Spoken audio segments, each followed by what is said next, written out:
రేపు 10వ తరగతి పరీక్షా ఫలితాలు రాష్ట్ర వ్యాప్తంగా విడుదల చేస్తున్నారు. గుంటూరు నగరంలో ఉండే 10వ తరగతి పరీక్షలు రాసిన విద్యార్థులకు, వారి తల్లిదండ్రులకు గుంటూరు ఈస్ట్ డిఎస్పీ గారిని చెప్తుంది ఏంటంటే, పరీక్ష ఫలితాలు వచ్చినప్పుడు కొంతమంది పాస్ అవుతారు, కొంతమంది ఫెయిల్ అవ్వడానికి అవకాశం ఉంటుంది.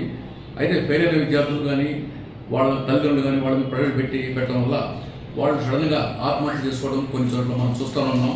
దీని గురించి నేను చెప్పేది ఏంటంటే, తల్లిదండ్రులకు ముఖ్యంగా చెప్పేది ఏంటంటే, పిల్లల్ని అబ్జర్వ్ చేయండి, ఫెయిల్ అయిన పిల్లల్ని దగ్గర తీసుకోండి, వాళ్ళని సమాధానం చేయండి, వాళ్ళకి ఎట్లా నచ్చ చెప్పండి, ఇట్లా కాదు బాబు నెక్స్ట్ టైం మనం రాయొచ్చు అని చూసుకోండి. అట్లా విద్యార్థులు కూడా చెప్పేదంటే, అందరూ పరీక్ష పాస్ కాదు, ఎప్పుడైనా ఏ సంవత్సరం అయినా కొంతమంది ఫెయిల్ అవుతారు.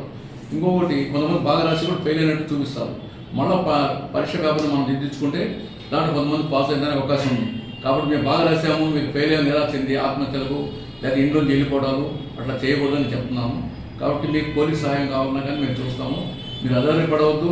నేను కూడా 10th క్లాసు ఫెయిల్ అయ్యి తర్వాత మళ్ళీ రాసుకొని ఇంటర్మీడియట్ డిగ్రీ కంప్లీట్ చేసి 91 ఎస్ఐకి సెలెక్ట్ అయ్యి ఇప్పుడు ఈరోజు డిఎస్పీ ఉన్నాను. కాబట్టి మీరు కూడా అర్థం చేసుకొని ఆలోచించి అనవసరంగా ఆత్మహత్యలు కానీ ఈడల్లో వెళ్ళిపోవడం కానీ చేయొద్దు.